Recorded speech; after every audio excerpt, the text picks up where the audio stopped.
ومن يضلل فلا هادي له وأشهد أن لا إله إلا الله وحده لا شريك له وأشهد أن محمدا عبده ورسوله اللهم صل وسلم على نبينا محمد وعلى آله وأصحابه ومن اهتدى بهداه إلى يوم الدين وسلم تسليما كثيرا. أما بعد، Masyaallah ikhwah rahimani wa rahimakumullah. Alhamdulillah, senantiasa kita menjadikan syukur kita kepada Allah Subhanahu wa taala atas segala kenikmatan dan karunia yang senantiasa dilimpahkan kepada kita untuk kita senantiasa bisa mengkaji, menelaah, mempelajari akan sunnah-sunnah Rasulullah sallallahu alaihi wasallam, perkara-perkara terkait dengan agama kita. Mudah-mudahan itu semuanya akan bisa mengoreksi dengan bakti kita kepada Allah Subhanahu wa taala, menelaah dengan apa yang sudah kita kerjakan agar senantiasa kita bisa istiqamah dan sabat di atas tuntunan Allah dan Rasulnya alaihi salatu wassalam. Ikhwan fillah jazakumullah, melanjutkan masih di masail jahiliyah, masalah yang ke-84 dari kebiasaan-kebiasaan jahiliyah adalah az-zabah 'inda al-qubur, ini menyembelih di kuburan. Dan kemarin sudah kita bahas bagaimana permasalahan menyembelih ini, yang ini merupakan kalau kemudian diberikan kepada selain Allah Subhanahu wa taala, itu adalah merupakan suatu tindakan yang kufur, yang keluar dari agama. Adapun kemudian kalau menyembelihnya karena Allah Subhanahu wa taala di tempat-tempat yang seperti itu, tempat yang dikeramatkan atau di kuburan, maka ini merupakan wasilah, merupakan sarana yang akan mengantarkan seseorang itu kepada kesyirikan. Dan itu yang banyak terjadi sekarang ini dari para kebiasaan-kebiasaan para ubadah kubur, para penyembah kuburan, yang mereka ta'zim, mengagungkan kuburan, baik itu kuburan para anbiya dan juga kuburan yang mereka anggap adalah orang-orang saleh. Maka seperti itu yang juga diwanti-wanti oleh Rasulullah SAW terkait dengan masalah ini. Sampai-sampai Rasulullah SAW sendiri berlindung diri kepada Allah Subhanahu wa taala yang mengatakan, Allahumma la taj'al qabri watanan yu'bad. Ya Allah, janganlah engkau jadikan kuburku adalah menjadi berhala yang disembah. Dalam hadis lain beliau juga mengatakan, Allahumma la taj'al qabri idan. Ya Allah, janganlah engkau jadikan kuburku sebagai aid, sebagai tempat berkumpul, tempat yang dirayakan. Maka ini Rasulullah SAW berlindung diri kepada Allah Subhanahu wa taala agar jangan sampai kuburannya itu disembah, kuburannya diagungkan. Dan ternyata ini kubur Rasulullah SAW, beliau sendiri tidak mau dan tidak membolehkan. Bagaimana dengan kubur mandunan Nabi, kubur dari selain kuburannya Rasulullah, yang ini banyak dilakukan oleh kaum muslimin umumnya, ya. Sementara Allah Subhanahu wa taala mengatakan, fasalli li rabbika wanhar, maka salatlah dan sembelihlah untuk Rabbmu. Ini menyembelih binatang kurban atau menyembelih, sembelihan itu adalah karena Allah Subhanahu wa taala. Dan baru saja kita menyelesaikan dari ibadah kurban di bulan Dzulhijjah ini, maka ini merupakan millah Ibrahim, ya, yang merupakan warisan daripada tuntunan dari millah Ibrahim. Yang dikatakan millah Ibrahim hanifa wa ma kana minal musyrikin. Qul inna salati wa nusuki wa mahyaya wa mamati lillahi rabbil alamin la syarika lah. Millah Ibrahim adalah hanif, yakni mana hanif itu artinya adalah ba'idan anasyirik, jauh dari kesyirikan. Wa ma kana minal musyrikin, dan beliau bukan termasuk orang-orang yang musyrik. Kemudian ikrar ini juga kadang kita baca dalam salat kita, dalam iftitah salat kita, inna salati wa nusuki wa mahyaya wa mamati lillahi rabbil alamin. Sesungguhnya salatku, wa nusuki, dan sembelihanku, nusukin mananya dari sembelihan, sembelihanku, hidupku dan matiku hanya untuk Allah Subhanahu wa taala rabbul alamin. Maka dari dua ayat ini, kalau kemudian menyembelih untuk selain Allah Subhanahu wa taala, ini adalah syirik yang besar, kharij minal millah, keluar dari agama. Maka menyembelih adalah merupakan ibadah yang harus diberikan hanya kepada Allah Subhanahu wa taala. Maka manakala kemudian memberikannya kepada selain Allah, ini akan berbahaya, mengeluarkan pelakunya dari agama. bentuk sembelihan, bentuk kurban, seberat apapun, sebesar apapun. Bagaimana hadis Rasulullah tentang seseorang yang masuk surga karena lalat dan masuk neraka karena lalat. Hanya berkorban dengan seekor lalat. Ya. Meskipun hadisnya di sini juga sebagian ada yang melemahkan, namun juga dikuatkan dengan yang lain. Ya.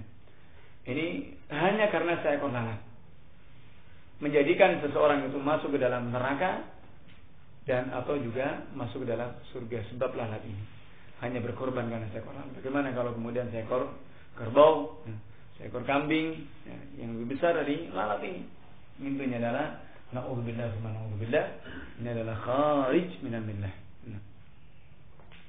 Kemudian yang namanya ini menyembah menyembelih untuk selain Allah. Kalau kemudian menyembelih karena Allah Subhanahu wa taala di tempat-tempat yang seperti itu, yang dikeramatkan, diagungkan, meskipun itu menyembelihnya adalah karena Allah Subhanahu wa taala, ini juga terlarang. Karena apa? Karena hal ini merupakan wasilah, sarana yang akan mengantarkan orang itu kepada kesyirikan. Dengan meyakini karena tempat tersebut adalah lebih barokah, lebih baik, lebih akan bisa lebih mustajab dan semisalnya, maka ini adalah mengantarkan kepada kesyirikan meskipun sembelihan itu adalah karena Allah Subhanahu wa taala. Dan ini merupakan kebiasaan ahli jahiliyah, khususnya dari kalangan kitabiyin. Kitabiyin, wataniyin juga seperti itu. Ahli kitab, orang-orang Yahudi, Nasrani, demikian pula orang-orang ahli watan, para penyembah berhala. Ya. Maka ini dilarang. Ya, kalau kemudian kita melakukannya, kita menyerupai dengan kebiasaan-kebiasaan mereka. Maka seperti Rasulullah SAW ketika seorang sahabat ada yang bernadar untuk menyembelih seekor onta di Buana, satu daerah namanya, satu tempat namanya Buana. Maka Rasulullah SAW bertanya, apakah di tempat itu ada watanan, ada berhala yu'badu min dunillah, yang disembah dari selain Allah Subhanahu wa taala? Ini pernah ada tilas itu enggak? Meskipun sudah tidak ada lagi, tapi pernahkah di situ ada berhala yang disembah dari selain Allah Subhanahu wa taala? Apalagi kalau masih ada, lebih tidak boleh lagi. Apakah tempat itu merupakan tempat yang dirayakan sebagai Id oleh orang-orang ahli jahiliyah? Maka dikatakan tidak. Ini kemudian Rasulullah SAW mengatakan, "Aufi binadrik," tunaikan nazarmu. Ini. Tapi di sini syahidnya adalah Rasulullah SAW pun menanyakan, ketika seseorang mau menyembelih satu, kenapa kamu harus mengkhususkan satu tempat itu? Ini. Maka kalau kemudian tempat itu adalah tempat yang itu istilahnya ada historisnya dari sejarah-sejarah kesyirikan, baik itu tempat dirayakannya dari ahli jahiliyah atau di situ pernah ada berhala yang disembah dari selain Allah Subhanahu wa taala, maka ini Rasulullah SAW sangat peka sekali dengan perkara-perkara seperti ini. Ya. Maka bagaimana kalau yang jelas-jelas itu adalah tempat yang dikeramatkan, tempat yang diagungkan, tempat itu merupakan kuburan, ini tentunya lebih tidak boleh lagi. Ya. Manakala tempat itu kuburan, khususnya adalah ta'zim, mengagungkan kepada penghuni kubur, maka ini adalah syirik besar. Dan kalau itu adalah untuk mengagungkan kepada Allah Subhanahu wa taala, namun melakukannya di kuburan atau di tempat yang dikeramatkan itu, maka ini dengan persangkaan itu adalah disyariatkan atau itu adalah merupakan itu ada barokah atau lebih mustajab, ini adalah bid'ah yang mungkarah, yang merupakan wasilah, sarana yang akan mengantarkan seorang kepada kesyirikan.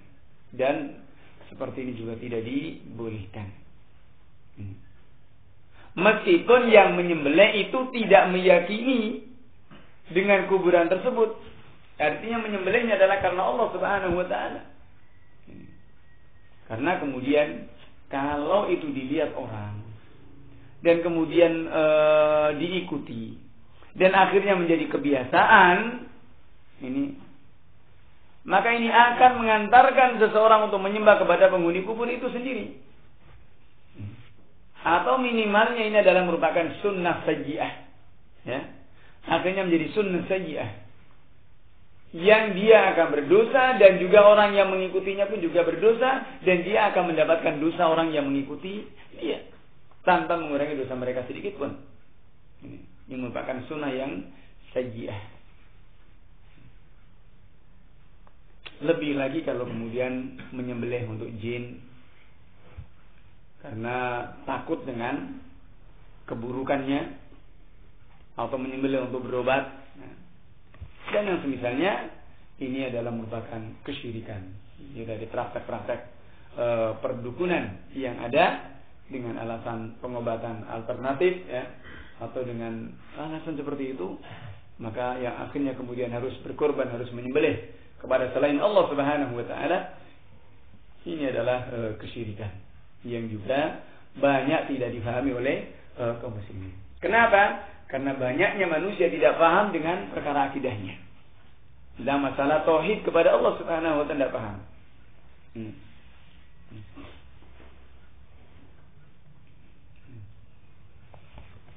Ini sembelihan.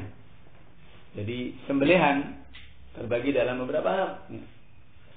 Sembelihan karena Allah Subhanahu wa taala, berkurban untuk Allah Subhanahu wa taala seperti yang baru kita lakukan di Idul Adha kemarin.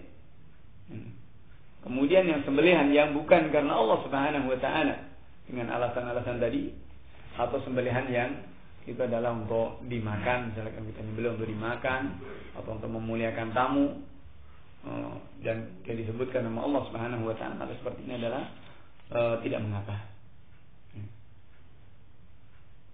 Kan ini merupakan adat, ya. Meskipun ini adat, tapi ini akan menjadi ibadah. Manakala itu adalah kita menyembelihnya sesuai dengan sunnah-sunnah Nabi SAW. Dan dengan Bismillah, maka ini akan bernilai kebaikan. Adapun sembelihan-sembelihan yang merupakan ibadah, yang merupakan mahdhu adalah seperti sembelihan dalam Idul Adha, sembelihan haji pada yang mengikuti haji tamattu atau qiran, demikian pula sembelihan akikah atau nasikah. Maka itu adalah sembelihan dengan maksud ibadah. Ini merupakan ibadah kepada Allah Subhanahu wa taala. Karena itu tidak dibolehkan menyembelih untuk makhluk, mengagungkan kepada makhluk. Maka itu juga sama dengan beribadah, berarti beribadah kepada makhluk. Maka ini mengantarkan kepada beribadah kepada manusia. Nasallallahu alaihi wasallam. Ini ikhwan fillah jazakumullah terkait dengan masalah az-zabah li ghairillah. Man dzabaha li ghairillah, maka siapa yang menyembelih kepada selain Allah, untuk selain Allah Subhanahu wa taala, adalah syirik besar. Kemudian berikutnya masalah yang ke 85 dan 86 adalah nguri-urinya mereka, melestarikannya mereka dengan petilasan-petilasan orang-orang yang diagungkan, yang dikagumi. Dan ini ternyata dibahas, dan itu merupakan warisan jahiliyah. Jadi selalu melestarikan dengan alasan ini situs, ini situs budaya, situs ini, situs itu, yang kemudian akhirnya menjadikan orang untuk mengungkap kembali kesyirikan-kesyirikan yang sudah lama. Maka ini sama seperti yang dilakukan oleh Amr bin Luhai Al-Khuzai. Amr bin Luhai Al-Khuzai ini yang membawa berhala dari Syam ke negeri Mekah. Ini yang membawanya adalah Amr bin Luhai. Dan ini juga kisahnya, sebenarnya kisahnya Wadswa Yahud itu sudah tertutup. Artinya bekas-bekas berhala mereka itu sudah terkubur. Namun kemudian diriwayatkan ada yang menemukannya. Kemudian setan membisikinya. Akhirnya diangkat kembali itu berhala dan kemudian akhirnya juga disembah kepada selain Allah Subhanahu wa taala, dan salah satunya kemudian dibawa ke Mekah itu oleh Amr ibn Luhai.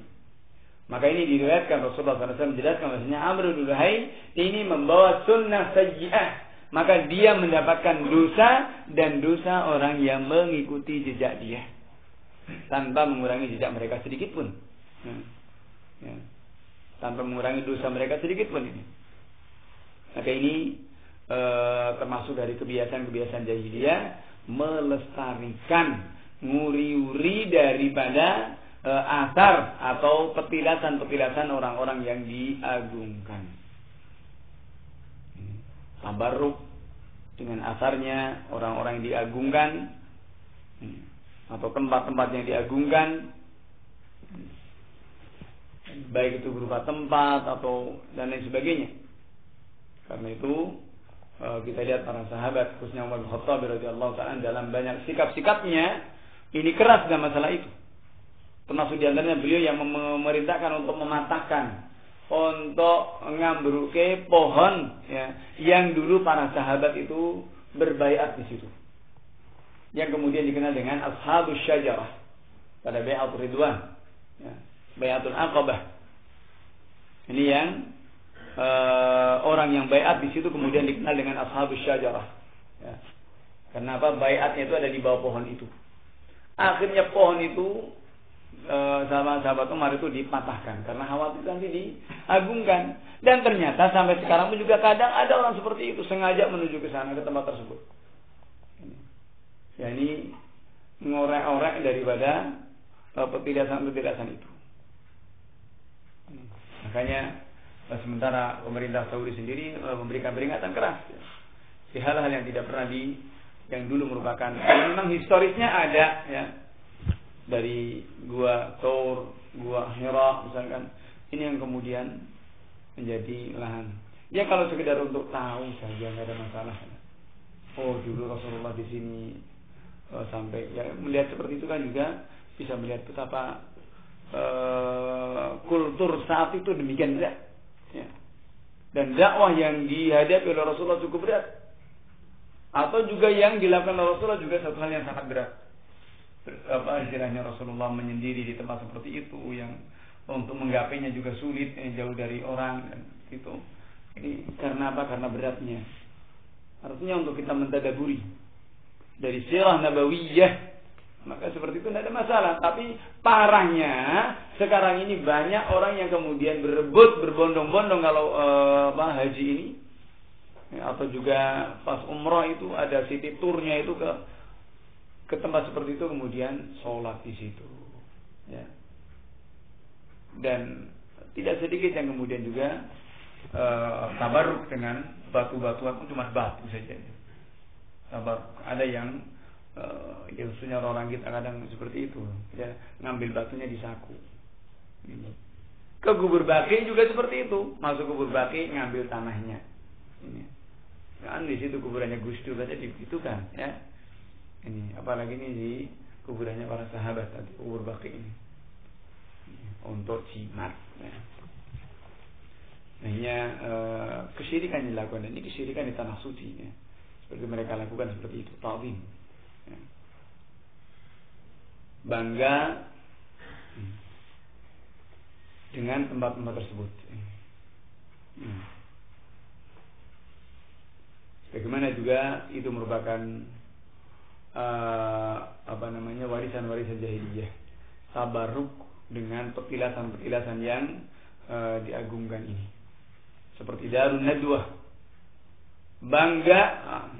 membanggakan orang-orang yang ada di tempat tersebut. Bagaimana dikatakan kepada Hakim bin Hizam radhiyallahu ta'ala anhu. Hakim bin Hizam seorang sahabi dan banyak juga meriwayatkan hadis, kisahnya juga banyak. Hakim bin Hizam ini. Salah satunya adalah diriwayatkan beliau setelah Rasulullah itu selalu minta kepada Rasulullah dan mengatakan saat tidak meminta kepada Rasulullah kecuali Rasulullah selalu memberi. Minta ini, dikasih. Apa yang dimiliki Rasulullah dikasihkannya. Setelah itu kemudian Rasulullah SAW menasihati, kemudian mengatakan inna dunya hulwatun ya Hakim bin Hizam, katakan inna dunya hulwatun khabirah, sungguhnya dunia itu manis dan menghijau.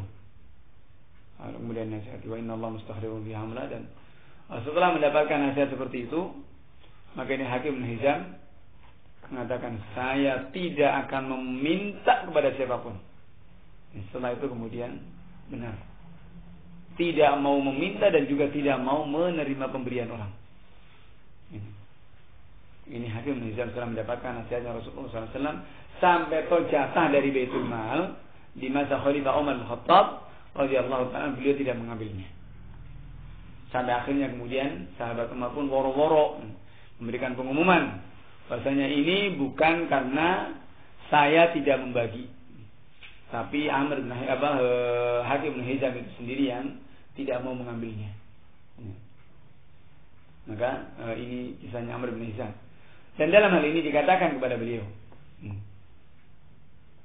bi'sa makramata Quraisy, bi'sa makramata Quraisy, faqala zahabatil makarim illa taqwa.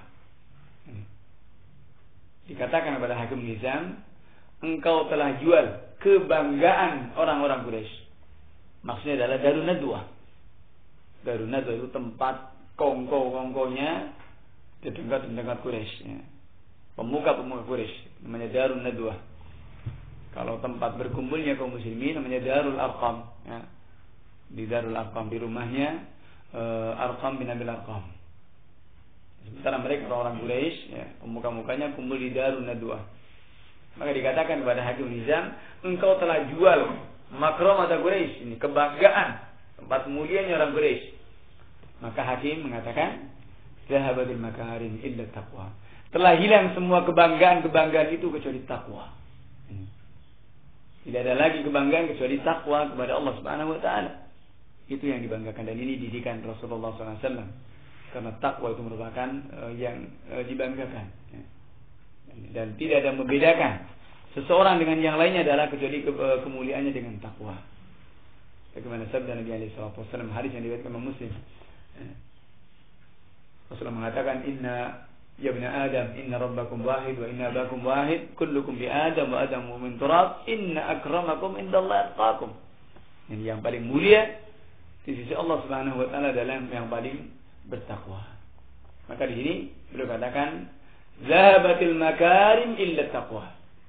Telah hilang semua kemuliaan kecuali takwa kepada Allah Subhanahu wa taala. Syahidnya dalam bab ini adalah tentang bi'ta makramata Quraisy. Engkau telah jual tempat keramat atau tempat yang diagungkan, tempat yang dimuliakan dari miliknya orang-orang Quraisy. Maka dari sini menunjukkan ta'zim azharul mu'azzamin, ya, mengagungkan petilasan-petilasan orang-orang yang diagungkan dari para ulama atau dari para penguasa, para raja atau dari para pemimpin. Seperti sekarang ini kan juga seperti itu. Ketika gali dapat situs ini dibanggakan.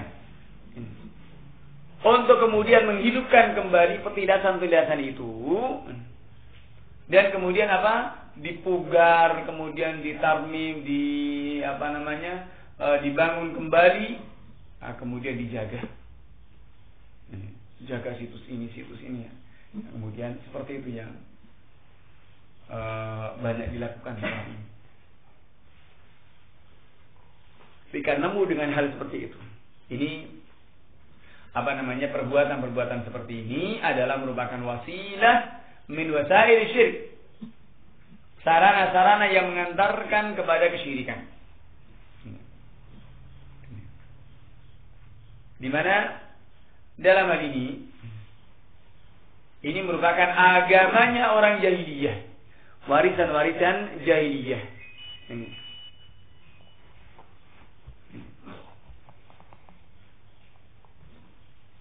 Di mana kemudian datang generasi berikutnya dan setan memberikan bisikan-bisikan kepada mereka,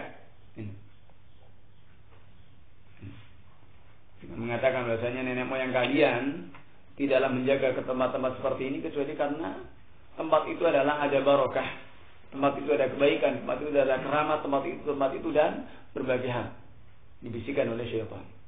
Akhirnya kemudian dijadikan tempat itu sebagai tempat penyembahan, tempat semedi, tempat mereka i'tikaf, ya, meditasi di situ, mereka sembah dari selain Allah Subhanahu wa taala. Dan ini persis seperti apa yang dilakukan oleh syaitan terhadap kaumnya Nabi Nuh alaihissalam. Ini ketika memerintahkan untuk membuat gambar-gambar dari orang-orang saleh, hanya sekedar untuk memberikan semangat awalnya, sebagai dokumen atau sebagai pengingat, ya, agar ibadahnya lebih semangat, agar terhasung dengan kebaikan-kebaikan mereka, kemudian mengambil qudwah, mengambil keteladanan kepada mereka. Namun kemudian generasi demi generasi sampai kemudian akhirnya disembah dari selain Allah Subhanahu wa taala. Ini merupakan perkara-perkara dari agamanya jahiliyah yang mereka mengagungkan atharul ulama, ya, petilasan-petilasan orang-orang yang diagungkan, menjaganya, ini, kemudian menjadikannya sebagai tempat-tempat yang dirayakan. Ini. Maka akhirnya seperti itu yang terjadi. Yani terjadi sinkretisme, perpaduan, ya, antara orang-orang keyakinan-keyakinan dalam Islam dengan keyakinan keberhalaan ini. Keyakinan keberhalaan ini kemudian juga, dan itu masih banyak bercokol pada hati kaum muslimin. Nasallallahu alaihi wasallam. Artinya kemudian tauhidnya ini terkotori. Ini. Maka kebersihan tauhid ini ternodai dengan keyakinan-keyakinan itu. Kemudian Syekh Shalih Al-Fauzan menjelaskan, qala naqul la yaqtasiru an-nazaru 'ala al-waqt al-hadir. Tidak terbatas pandangan itu hanya pada waktu sekarang ini. Wa innama yajibu an-nazaru lil mustaqbal. Namun harus memandang kepada masa yang akan datang. Artinya kita melakukan seperti itu mungkin kita tahu, kita ngerti ini akan disebut, tapi nanti generasi kita, keturunan kita, ma'anal hadirina la tu'man alaihimul fitnah aidha. Orang-orang sekarang juga tidak aman dari fitnah. Karena yang namanya keburukan itu kalau kemudian dibiasakan menjadi biasa, ya. Seakan-akan itu bukan suatu kemungkaran. Namanya orang perbuatan yang buruk. Itu ketika itu dibiasakan menjadi biasa, anggapannya adalah bukan hal yang mungkar. Setelah misalkan orang pacaran misalkan, ya. Orang pacaran adalah satu hal yang melanggar kepada syariat. Karena Rasulullah SAW mengatakan tidak bolehnya berhalwat, ya. Dan karena orang melakukannya, banyak orang melakukannya, akhirnya menjadi biasa dan dianggapnya sebagai satu hal yang lumrah-lumrah saja. Bahkan orang yang tidak pacaran dikatakan ini yang dikatakan mungkar. Jika tidak pacaran itu kemudian dikatakan ini satu hal yang kok aneh. Hari gini kok nggak pacaran katanya. Ini satu hal yang aneh ini. Akhirnya seperti itu. Maka jemaah melakukan Allah Subhanahu wa taala, lebih lagi ini dalam hal yang maksiat, ya. Dalam hal yang syirik, baik yang bid'ah ataupun syirik pun juga sama. Ketika orang itu membiasakan seperti itu, akhirnya pun juga membiasakan kesyirikan, akhirnya menjadi satu hal yang lumrah. Dan orang tidak mengingkari itu, tidak mengingkari. Padahal di antara keyakinan, di antara yang harus kita ikrarkan dalam kita mengatakan la ilaha illallah, makna daripada la ilaha illallah adalah harus mengingkari kepada kesyirikan dan orang-orang yang melakukannya. Namun karena banyaknya orang yang melakukan kesyirikan dan tidak, maka ini akhirnya menjadi biasa. Dan itu banyak hal yang masih banyak di kanan kiri kita, keyakinan-keyakinan yang syirik. Maka sekali lagi jangan kita melihat memandang kepada masa sekarang ini. dengan alasan ini adalah situs purbakala, ini adalah situs seperti itu untuk melestarikan budaya dan berbagai hal. Ya. Sekarang mungkin kita bisa bicara seperti itu, boleh jadi nanti berikutnya, setelah generasi kita yang tidaklah semakin datang generasi kecuali semakin buruk. Kata Rasulullah SAW, la ya'ti zamanun illa ba'dahu syarr. Tidak datang suatu masa kecuali yang sesudahnya itu lebih buruk dari yang sebelumnya. Jangan berharap kemudian sesudahnya itu akan lebih baik. Jangan berharap. Ya. Karena itu nafsi Rasulullah SAW. Dan kita dapatkan seperti itu. Baik dari sisi agama, dari sisi politik, muamalah dan seterusnya. Semakin kesini semakin tidak karu-karuan, toh. Ini semakin tidak karu-karuan. Ya. Ini. Dulu yang namanya orang kampung tidak pernah kenal namanya politik. Ya. Kecil saya itu, ini belum lama lah. Akhirnya belum kurun waktu, belum lama. Sekarang semua orang bicara. Ya. Ini semua orang bicara. Ini. Masalah-masalah yang dulu ya, seperti itu ya, orang lebih dengan kesibukannya sendiri dan masih ini berbeda dan dianggapnya seperti itu sebagai satu tatawur, ya, perkembangan dan gaya hidup, ya, bahkan bukan sebagai satu kemodernan yang tidaklah membawa kecuali apa manfaatnya sekarang seperti itu, ya. Ini. Yang akhirnya kemudian menyibukkan diri dengan hal-hal seperti itu, agamanya la haula wala quwata illa billah. Hanya dibawa kepada rasio dan kepada apa yang berjalan di lingkungan. Sudah tidak ada lagi. Apalagi jati dirinya sebagai seorang muslim. Ya, hilang sudah. Kewibawaannya sebagai seorang muslim sudah tidak ada nilai-nilai agama lagi. Malu untuk kemudian berbicara masalah agama di orang-orang seperti itu. Ini merasa minder. Ini orang mulia, orang Islam, orang beriman, orang yang dikatakan orang-orang mulia. Kenapa mesti minder dengan seperti itu? Ini. Maka itu yang terjadi, ada dekadensi, ya. Ini. Jadi sudah keluar dari batas. Ya. Maka beliau pun di sini mengingatkan, jangan terbatas memandang hanya pada masa kita sekarang ini. Pelajaran-pelajaran yang dahulu sudah menjadi kenyataan.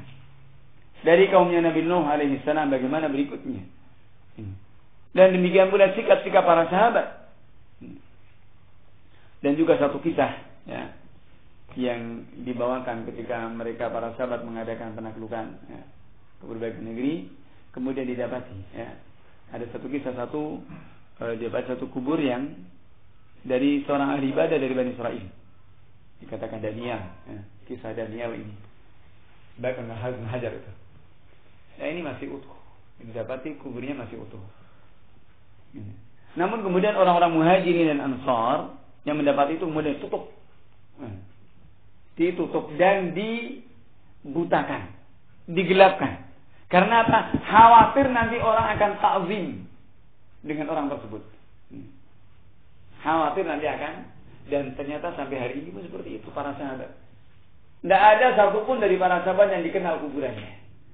Ya, di Baqi, ini misalkan di kuburan Baqi, ya tahu, hanya sekedar tahu di situ dikubur banyak sahabat gitu toh. Tapi takyin ini kuburannya fulan, kuburannya sahabat fulan, tidak ada satupun sampai hari ini. Demikian pula syuhada Uhud. Orang tahu itu kuburannya syuhada Uhud, tahunya hanya itu saja. Tapi kuburannya siapa-siapa tidak dikenal. Kuburannya Hamzah yang merupakan afdhalus syuhada, ya. Katakan afdhalus syuhada, yang paling mulia dari orang yang mati syahid. Ini pun juga tidak dikenal di mana tempatnya. Tidak ada yang tahu. Kalau digali mungkin masih utuh, ya.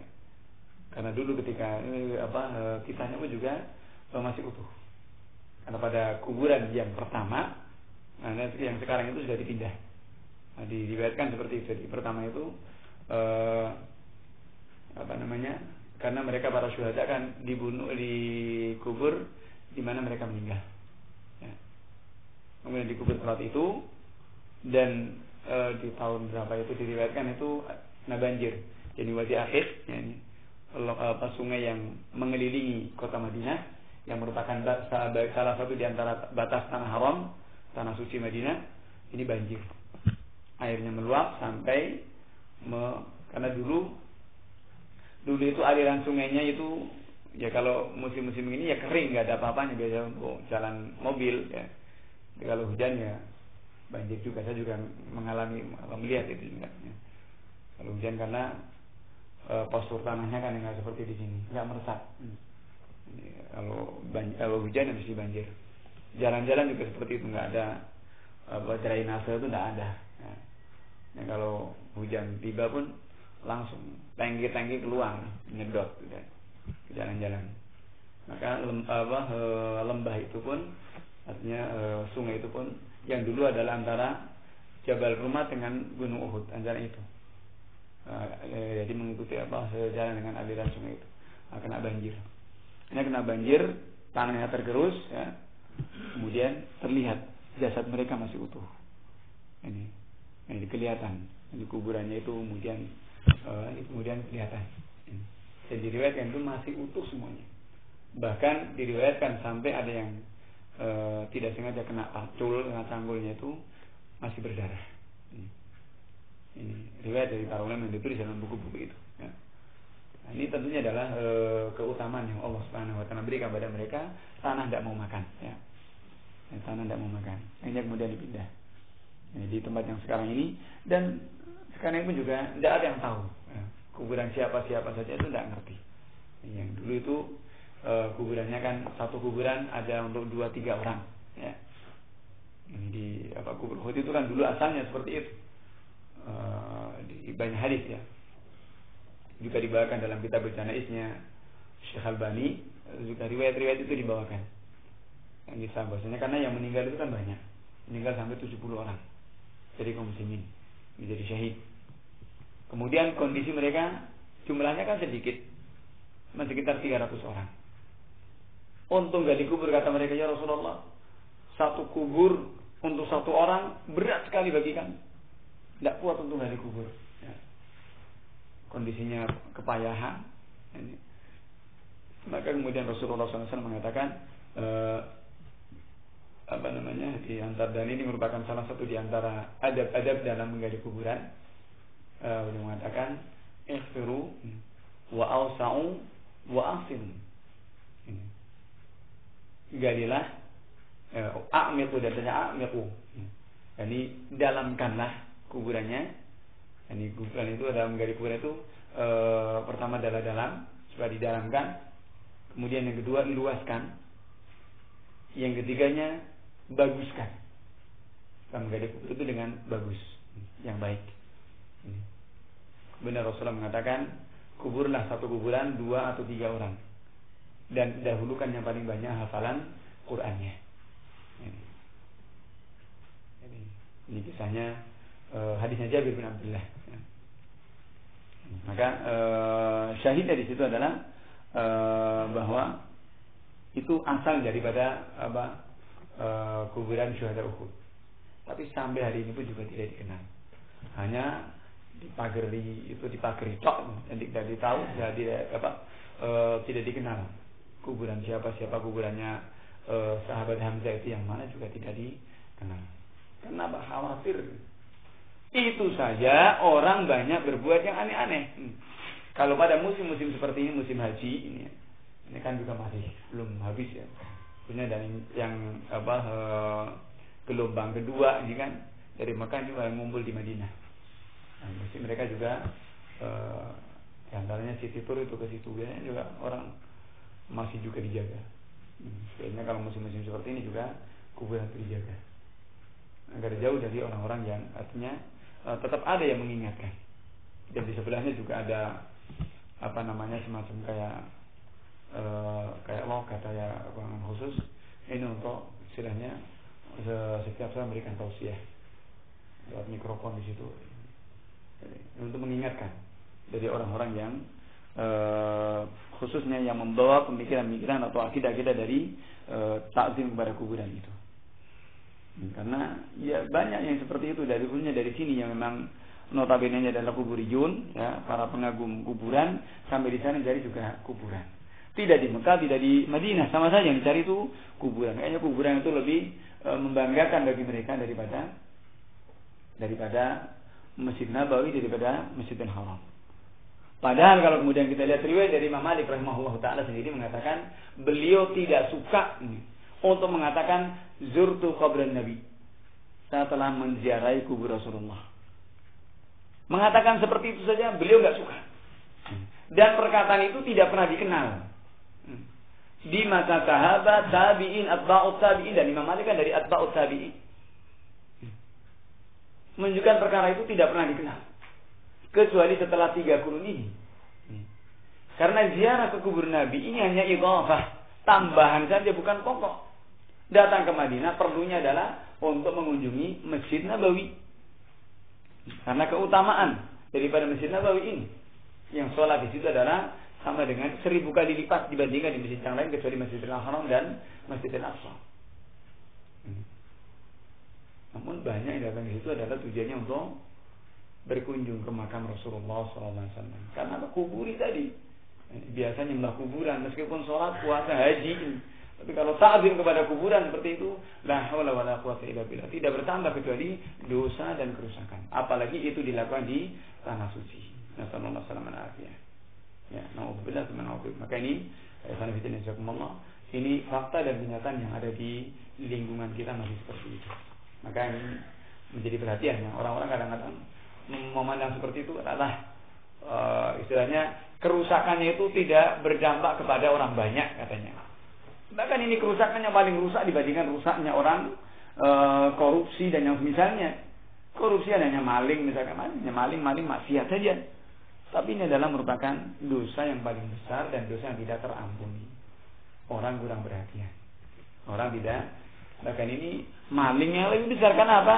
Maling ibadah. Ya. Ini. Karena apa? Merampas haknya Allah Subhanahu Wa Taala. Kalau namanya korupsi ini merampas hak orang. Ya. Tapi kalau yang namanya kesyirikan ini merampas hak Allah Subhanahu Wa Taala. Ya harusnya ibadah diberikan kepada Allah Subhanahu Wa Taala, diberikan kepada selain Allah. Ini kan lebih berat, lebih bahaya. Tapi namun seperti itulah orang sudah ketika timbangannya itu sudah nggak benar, akhirnya seperti itu. Ini yang kita kaji, wallahu ta'ala. Mudah-mudahan mengingatkan pada kita. Subhanakallahumma wa bihamdika asyhadu an la ilaha illa anta astaghfiruka wa atubu ilaik. Walhamdulillahirabbil alamin. Assalamualaikum warahmatullahi wabarakatuh.